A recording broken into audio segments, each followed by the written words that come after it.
Our guest today, very, very talented performer. The single is All Time Low and the album is The Human Condition. Ladies and gentlemen, Jon Bellion's here. Yeah. Yes. All right. Good to see you, man. Good to see you. Welcome back to the UK, obviously, first of all.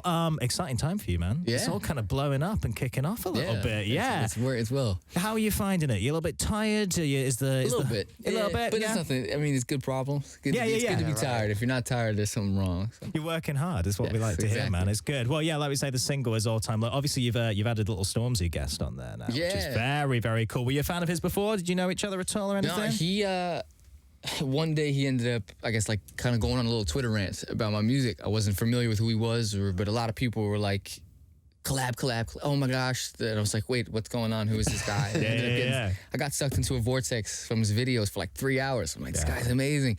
The bars, the content, it was really, really dope. So we ended up just becoming cool. Nice. DMing each other. Yeah, happened organically then. Yep, and then before Gang Signs and Prayer even came out, I was like, yo, I got this record. If it ends up being successful, we'll probably bring it to the UK. Yeah, sure. You should hop on it. And I wasn't really interested in anybody else. I was like, because I was a genuine fan. But even before, I mean, he's like massive now. Yeah. So it was cool. And he was like, yeah. So he cut it. 2 weeks later, he cut it. And then we worked on a record for him for Gang Signs and Prayer. Man. And something happened with the clearance of the sample and with the production and stuff that it didn't make it for that album. Right. But when that joint drops, that's, it's a dope song. It's another secret track with Stormzy coming up. That's what we want to hear. Yeah, amazing. And it's like grime a thing in the US yet? Has it kind of translated a bit? No, man, you're so ahead of the curve. I love this. Yeah. Not that, and I don't mean no as in like it couldn't be. Oh, sure. It's just not done it yet. Yeah, just people aren't familiar with the sound and whatnot. I think that's why I love it so much. It's so refreshing for even me. Oh, absolutely. I'm a 90s hip hop guy from New York, so to hear a different flow, a different culture, a completely different take on rap and whatnot, it's very refreshing. So it's fun to listen to. Nice one, man. We'll look out for that. The other thing I've got to ask you about here. So I heard a little rumor there's this big Pixar connection with you, man. Is this true? Yeah. So the artwork's awesome. By the way, if you've not seen the artwork, go and check it out. It looks absolutely awesome. I appreciate it. I heard that you basically been hustling for Pixar jobs, right? Is that basically the way to say this? Yeah. So did you meet with a Pixar exec on one of the tour days? Yes, I did. Talk me through this meeting, man. What were you talking about? I can't. Oh, come on. Oh, come on. Don't tease me like that, Jon. They got some cool stuff coming out. They got some cool yeah, long story short, I just used my debut album once the music was finished and I knew the product was great and I knew that I put everything into this album. I wanted to use the cover and all the artwork that goes along with it as a business plan to get to Pixar, to get their attention. So when I'm in a conversation like this with you guys, a guy like John Lasseter happens to be listening, and I put it into the universe. He's a regular fan. I always think he's a regular fan, you know. This is it. This is what we should be doing. If we want a job at Pixar, we should just drop it into every interview from now on. This is it. And I ended up doing that, and they got wind of it. They ended up listening to it. We got to go to the campus. I've met some directors of some movies and stuff like that. So, so hopefully things move forward. Mate, I wish I had an hour with you now because I could just talk about that campus. Oh man, right. Just quickly, cool highlights in that place. Was it the cereal bar? Was it the Hawaiian shirt store? Talk to me. It was everything. The way, so people's cubicles were whatever world that you want to set up. So people had like a castle for a cubicle. That's so or someone had a tiki hut as their place where they work, and it was. You would literally pull things down, secret doors would open up, and there'd be bars in the wall. Oh, I just love it so much. It was the most beautiful campus I've ever seen. And they got basketball courts and volleyball courts, but they'll be like the Pixar ball is the logo on the court. It's like it looks like one of the funnest places to work you could ever imagine. So yeah, that's so cool. I love that, man. Well, fingers crossed we'll get to see some work with them in the future. That's what we're all hoping for, man. Other thing we got to ask you about, obviously you just finished touring with one of our favorite bands on the site, which is 21 Pilots, obviously. How was touring with them, man? It was great. They're welcoming guys, oh helping my gosh, the nicest.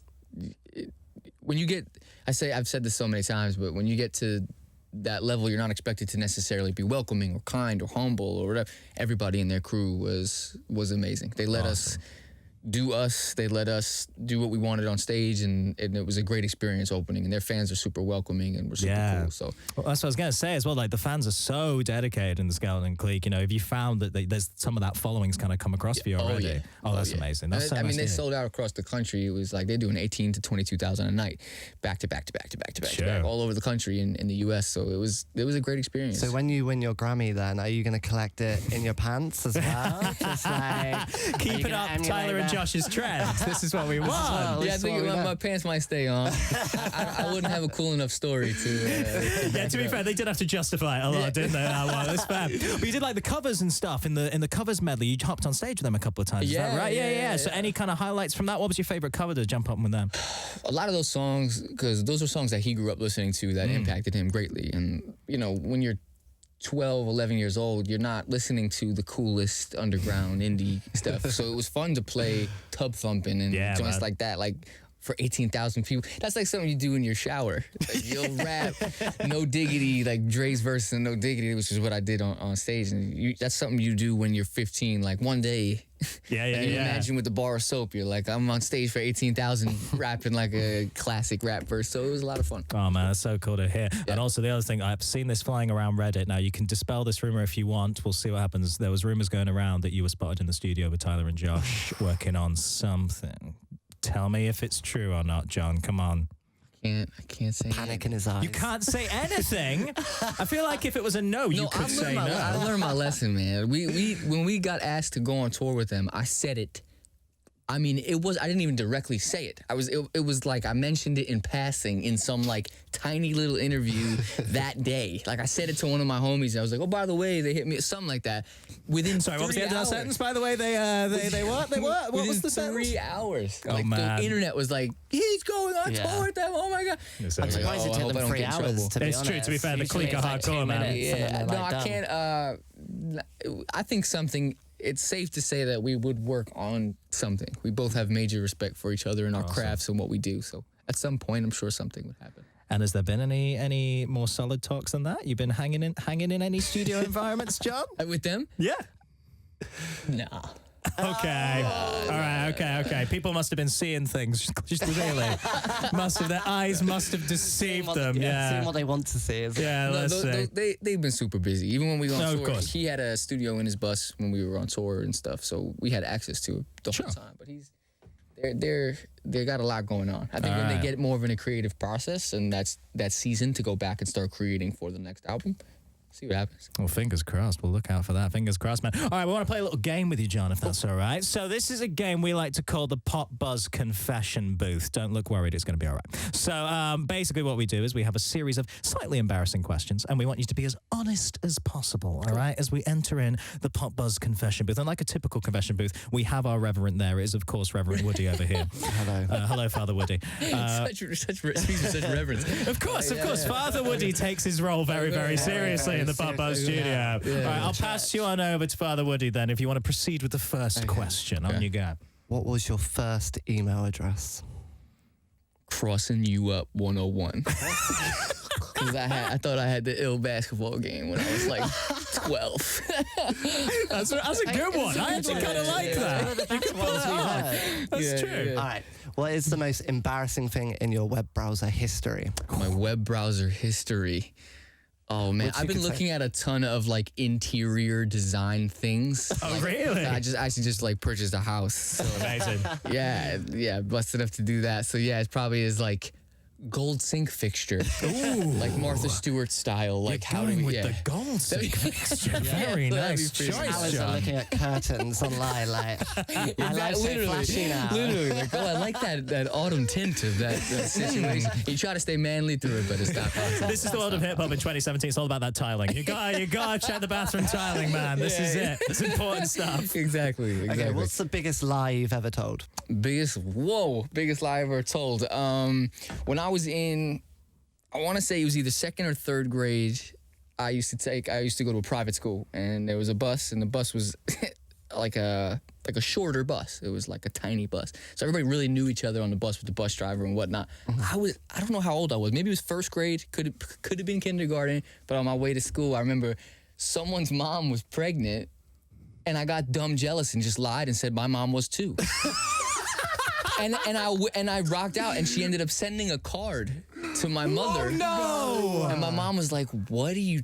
And I just broke down. I remember being a kid and was like, "I don't know. They were pregnant, so I wanted to be pregnant too."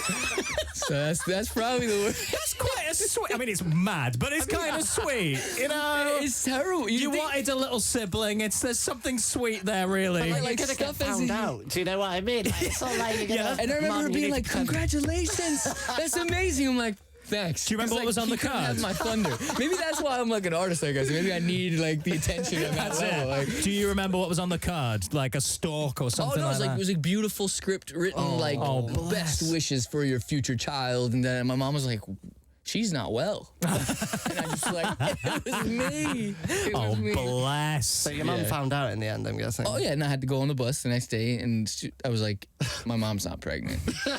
She was like, "Okay." But I never forgot that. Yeah, that's probably the craziest lie. That's I've ever told. amazing. Oh, bless. What's the weirdest fan interaction you've ever had? Oh, good one. Yes. Also, As time goes on, like the bigger things get, I think really? the more just it's interesting. It's interesting. That's a word. Yeah. Okay, it's It's interesting. interesting. not podcast friendly, I'm assuming. As far just it's a weird fan experience. Any weird gifts or anything like that? Been Oh, yeah. given anything Yeah, weird? yeah. All right, what were you been given as weird? Weird or not, still appreciate it. The sentiment is the sentiment. Absolutely. But as far as weird gifts, people camping out 2 days before a show. Sure. There's no line. There's no reason to do that. You can come 1 day before a show, and no one will be there. You can still, true. and you'll still get in at the same time, but they want to make.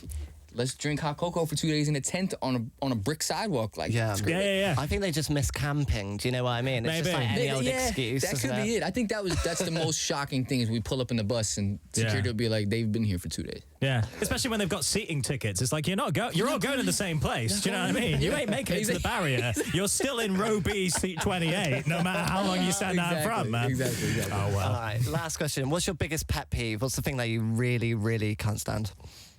Biggest pet peeve. In life. Yeah. Okay. Biggest pet peeve, a huge pet peeve of mine is when artists talk about how much they're in the studio. That drives me crazy. Fair play. I live in the studio. I live in the Oh, so right. what? Like, so what? Oh, it Like, is. if you made 100 songs in a day, if they're average songs, like Yeah. I don't know. I can't explain it. People think that there's a correlation between living your entire life in the studio to making right, great sure. music. I don't think that exists. That's not like an A-B equation. So as pet peeve of mine is when people be like, I live in the studio. I'll be in the studio all day. It's like, all right, great. I hope you're making good stuff. Yeah. It's also kind of like a necessity. It's like, man, I recorded all my tracks in the studio. I was like, oh, really? Oh, yeah, that's right. Used a mic on all of them, mate. Done. But also, like, go outside, get some sunshine. Yeah. Like, come on. Exactly. I You think don't it have to be works. there. You don't have to do that. Chill out. Fair enough. It makes sense. All right. Well, yeah. I mean, you passed the confession booth test, Yeah, obviously. well It's done. nice to see you, man. It's nice to see you. I hope thank you have you a guys good for having time me. over here in the UK. The single's great, man. All-time low. Go check it out. And the album is The Human Condition with the beautiful artwork. Seriously, go take a look on that one. Hope you'll come back and see us again at some point. Jon Bellion, everybody. There he is. Thank you guys.